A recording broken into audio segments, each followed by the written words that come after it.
नमस्कार विद्यार्थियों। आज हम एशिया महाद्वीप के बारे में ही एशिया में जो कृषि है उसका विस्तार से विश्लेषण करेंगे कि एशिया महाद्वीप के अंतर्गत कौन कौन सी कृषि पद्धतियां हैं, अर्थात किस किस प्रकार की कृषि की जाती है, उनकी विशेषताएं और किस क्षेत्र में या क्षेत्रीय वितरण के रूप में इनका विश्लेषण करेंगे। यह बीए पार्ट 3 के paper first regional geography of the world के अंतर्गत है। एशिया में कृषि।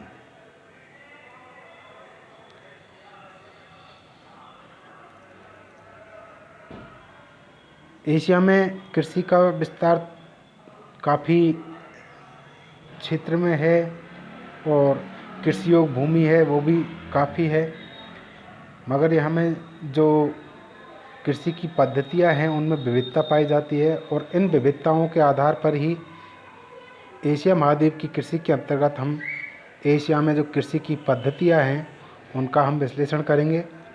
विश्लेषण करने से पहले आपको सामान्य जानकारी दे देते हैं कि एशिया में कृषि की पद्धतियाँ हैं ये पद्धतियाँ क्यों विकसित है, अर्थात विभिन्न जो कृषि है उनका विकास क्यों है। तो इस विकास का मुख्य कारण है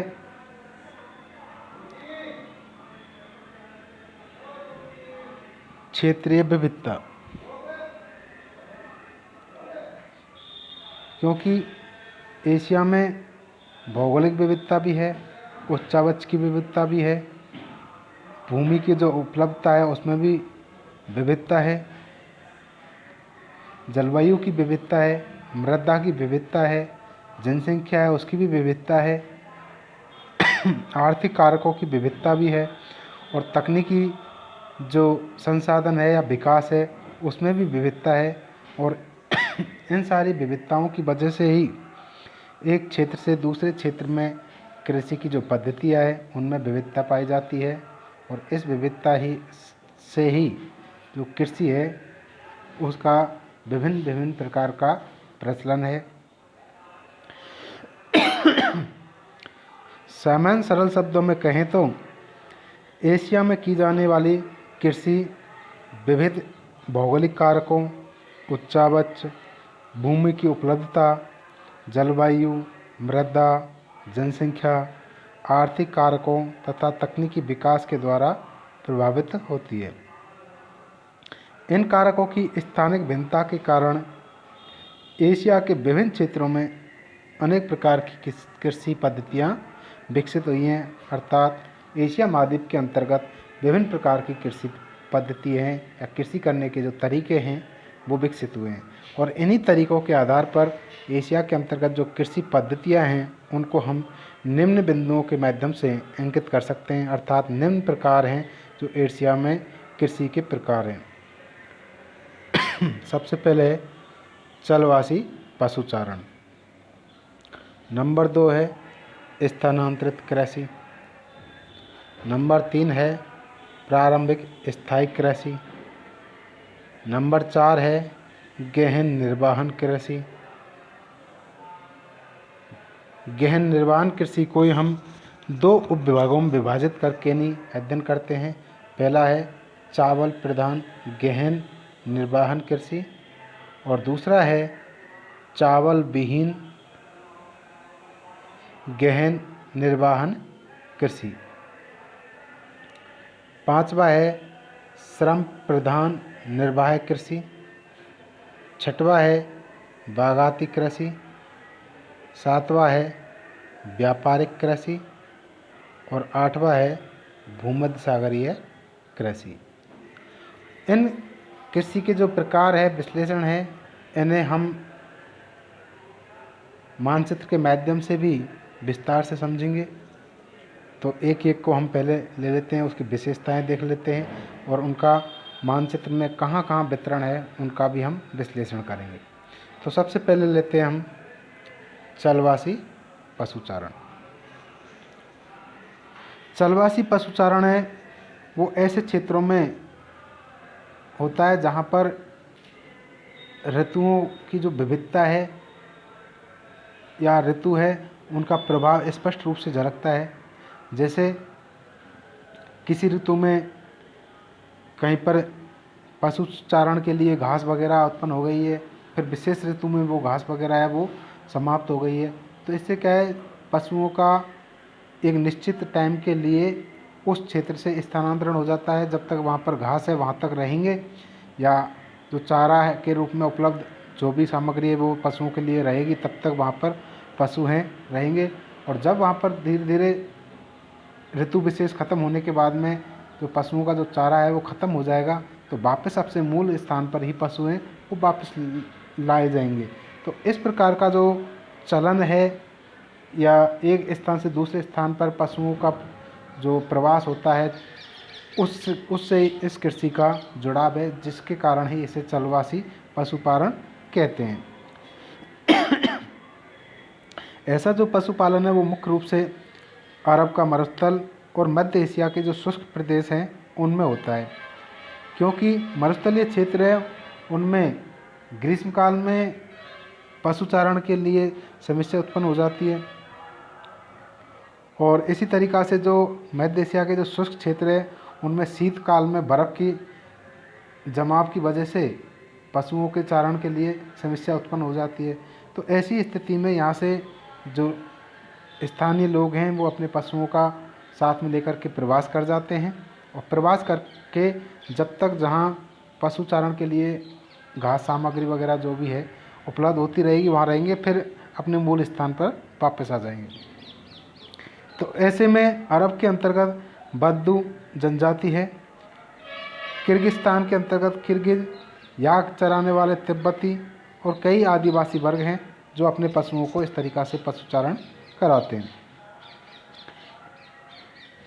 चलवासी पशुचारण के अंतर्गत मुख्य रूप से भेड़, बकरी, ऊँट, खच्चर, घोड़े आदि पशु पाले जाते हैं, और इन पशुओं से दूध, घी, मक्खन, चमड़ा, मांस ये सामग्री है वो प्राप्त होती है। भौगोलिक परिवेश की दुर्लभता ने मानव समुदाय को जीवन यापन के लिए बाध्य कर दिया है, क्योंकि जो भौगोलिक विविधताएं या समस्याएं हैं वो अपने पेट पालन के लिए बाध्य कर देती है। जो मैं पहले ही आपको बता देता हूँ कि हमारे यहाँ पर जैसे भौगोलिक विविधता है, उदाहरण के तौर पर आपको एक छोटा सा उदाहरण हमारे राजस्थान राज्य से लेते हैं कि आप सभी विद्यार्थी सामान्य तौर से देखते होंगे कि जो पश्चिमी राजस्थान है हमारे, जिसको हम मारवाड़ क्षेत्र भी कहते हैं, उस मारवाड़ क्षेत्र से ग्रीष्म काल में हमारे इस हाड़ौती क्षेत्र के अंतर्गत या पूर्वी राजस्थान के अंतर्गत अपनी भेड़ है, बकरियां है, ऊँट है, उनको लेकर के और पशुचारण के लिए आ जाते हैं ग्रीष्म काल के अंतर्गत। क्योंकि ग्रीष्म काल में पश्चिमी राजस्थान के अंतर्गत जो तापमान है वो बहुत अधिक हो जाता है, वर्षा होती नहीं है, जिससे वहाँ पर पशुओं के लिए चारे की समस्या हो जाती है। और ये पूर्वी राजस्थान के अंतर्गत अपने भेड़, बकरी, ऊँट जो पशु हैं उनको लेकर के आ जाते हैं। फिर जैसे ही वापस बरसात ऋतु आती है, तो ग्रीष्म ऋतु कटने के बाद में बरसात आती है, तो ये अपने मूल स्थान अर्थात मारवाड़ क्षेत्र में ही वापस चले जाते हैं। तो इस तरीक़ा से ये चलवासी पशुचारण हुआ। ऐसे ही हमारे एशिया महाद्वीप के अंतर्गत जो मैंने क्षेत्र बताए अभी, एक तो अरब, किर्गिस्तान, तिब्बती क्षेत्र अर्थात पहाड़ी जो जितने भी क्षेत्र हैं उनमें इसी प्रकार से पशुचारण होता है।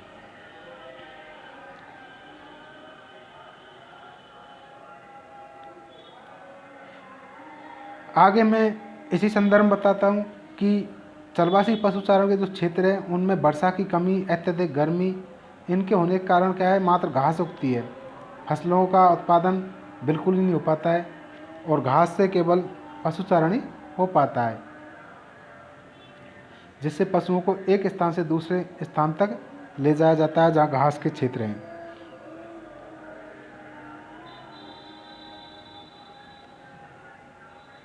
और पशुओं के साथ साथ में ये लोग जो घूमंतों के रूप में अपने जीवन का यापन करते हैं। तो इस तरीक़ा से एशिया महाद्वीप के अंतर्गत मुख्य रूप से हमारे दक्षिण पश्चिमी एशिया महाद्वीप में इस प्रकार का पशुचारण प्रचलन है। अब इसे हम मानचित्र के माध्यम से भी हम देख लेते हैं।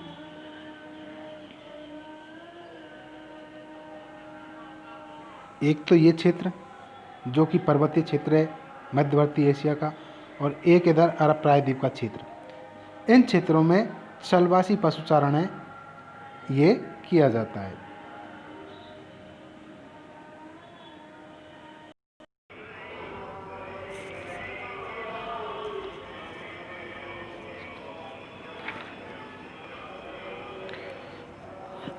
अगला कृषि का प्रकार है स्थानांतरित कृषि।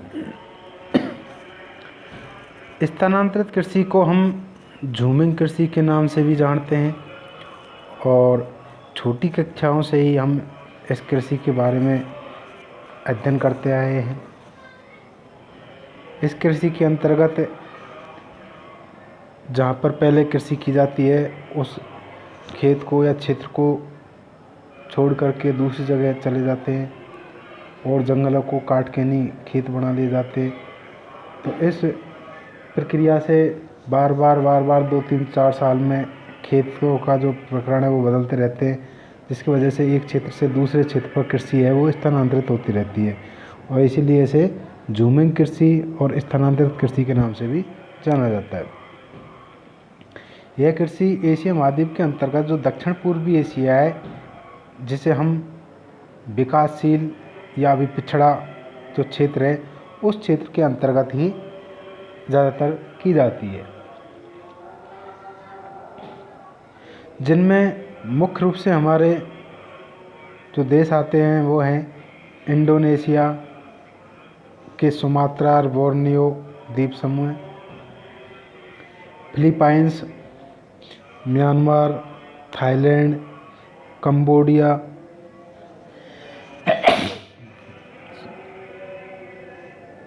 श्रीलंका, भारत और चीन का उत्तर पूर्व से दक्षिण पूर्व तक का जो भाग है,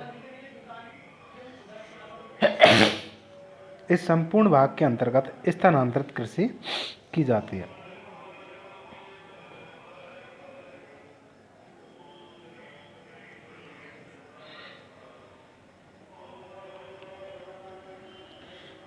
इस कृषि के अंतर्गत 2-3 वर्ष के अंतराल पर खेतों को बदल दिया जाता है तथा शुष्क मौसम में वनस्पति सूख जाती है और उन्हें जला दिया जाता है, और जलाई गई जो घास है वनस्पति है उनकी फिर जुताई कर लेते हैं, और जुताई करने के बाद में फिर कृषि करते हैं, खेती करते हैं, जिसकी वजह से 2-3 साल तो उसमें उपजाऊपन रहता है, लेकिन फिर 2-3 साल बाद में उसको त्याग करके फिर नए जगह पर वही जंगलों को काट के नहीं, झाड़ियों को काट के नहीं, फिर नए खेत बनाए जाते हैं, जिससे फिर पुनः यही प्रक्रिया होती है। इसी वजह से इसे स्थानांतरित कृषि के नाम से जाना जाता है। इसके अंतर्गत मुख्य रूप से मक्का, ज्वार, बाजरा, धान ये फसलें ही बोई जाती है। इसे हम मानचित्र के अंतर्गत भी क्षेत्रीय वितरण के रूप में हम देख सकते हैं।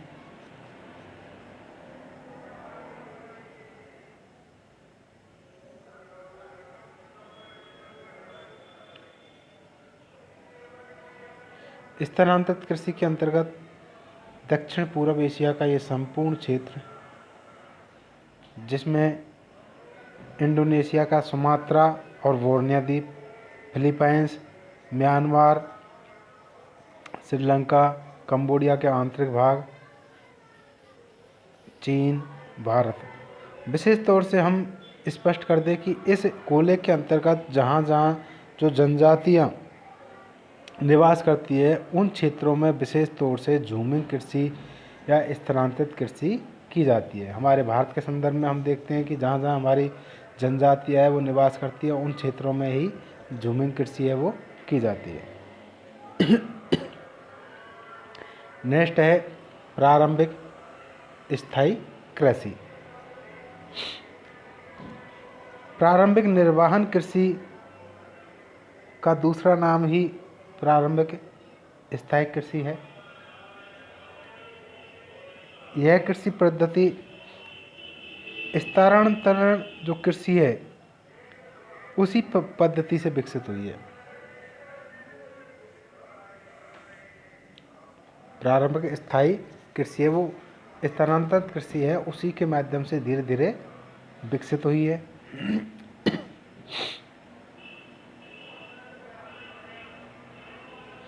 स्थानांतरणशील कृषि पद्धति में जहाँ प्राकृतिक व मानवीय तत्व अनुकूल होते हैं, वहीं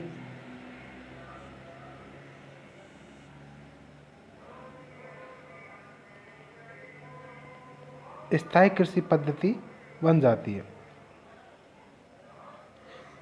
इस कृषि के अंतर्गत जनसंख्या घनत्व वो अधिक पाया जाता है और कृषि का जो क्षेत्र है वो कम पाया जाता है, अर्थात जो भौगोलिक क्षेत्र है वो कम होने की वजह से यहाँ पर स्थायी और गहन कृषि की जाती है। इस प्रकार की जो कृषि है वो मुख्य रूप से जो मानसून एशिया के जो देश हैं उनके अंतर्गत की जाती है। इनमें वही जो स्थानांतरण कृषि के जो क्षेत्र हैं उन्हीं के कुछ भाग हैं। हिंद, चीन, पूर्वी द्वीप समूह, दक्षिण पूर्वी एशिया के और अनेक देश हैं जिन्हें हम मानचित्र के द्वारा भी आपको अंकित कराएंगे। इसी क्षेत्र के अंतर्गत हमारी स्थानांतरण या झूमिंग कृषि थी और इसी में प्रारंभिक स्थायी कृषि है, क्योंकि स्थानांतरित कृषि का ही विकसित रूप है प्रारंभिक स्थायी कृषि है। नेक्स्ट है गहन निर्वाह कृषि। गहन निर्वाह कृषि को हम दो भागों में विभाजित करते हैं। पहला है चावल प्रधान गहन निर्वाहक कृषि और दूसरा है चावल विहीन गहन निर्वाहक कृषि।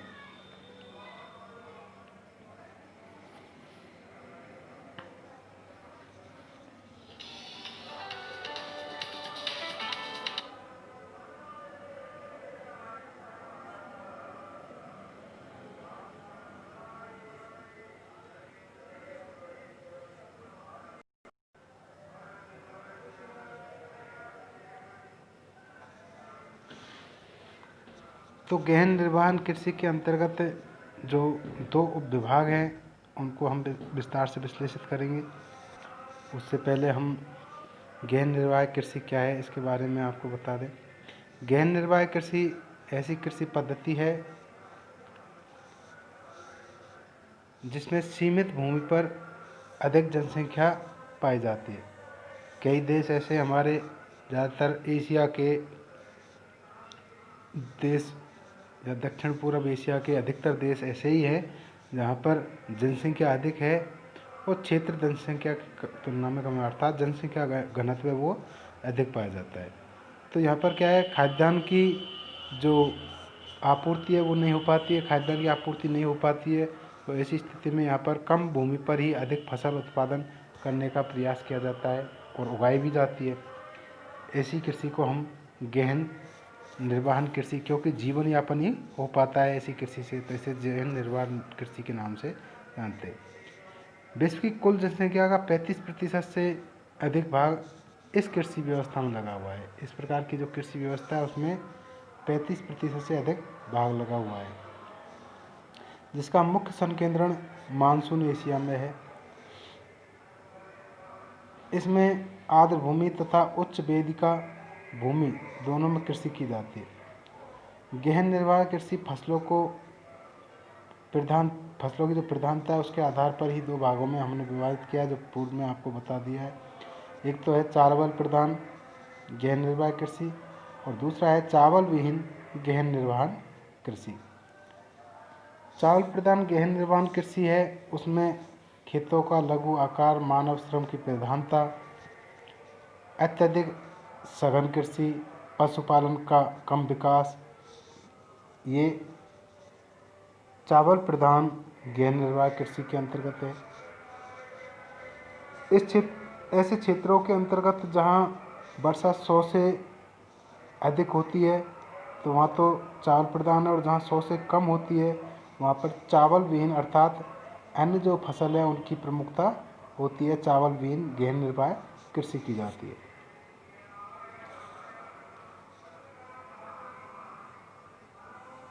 चावल विहीन गहन निर्वाह कृषि।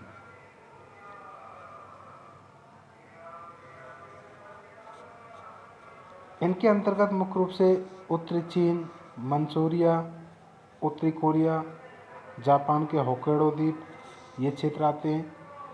जबकि चावल प्रधान कृषि के अंतर्गत हमारे दक्षिण पूर्व एशिया के अधिक जनसंख्या घनत्व वाले ज़्यादातर जो देश हैं वो सम्मिलित होते हैं। अब हम इन्हें मानचित्र के अंतर्गत भी देख लेते हैं। ये संपूर्ण जो क्षेत्र है ये गहन निर्वाह कृषि के अंतर्गत ही आता है। इसमें हम देखते हैं कि हमारा भारत का भी पूर्वी जो हिस्सा है ये मध्य पूर्व का भाग है, उसमें चावल प्रधान खेती की जाती है। इधर टोटल ही मलेशिया है, थाईलैंड है, इंडोनेशिया है, इन क्षेत्रों में चावल किया जाता है। तो यहाँ पर चावल प्रधान गहन निर्वाह कृषि है। और इनके अलावा बाकी जो क्षेत्र हैं उनमें जहाँ 100 सेंटीमीटर से कम वर्षा हो पाती है वहाँ पर चावल विहीन गहन निर्वाह कृषि की जाती है।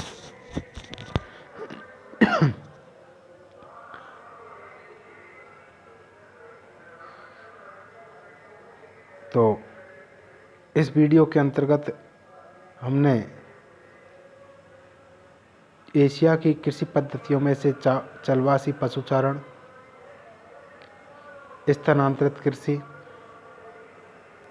प्रारंभिक स्थायी कृषि, गहन निर्वाह कृषि, इसके अंतर्गत भी चावल प्रधान गहन निर्वाह कृषि और चावल विहीन गहन निर्वाह कृषि का विश्लेषण किया है।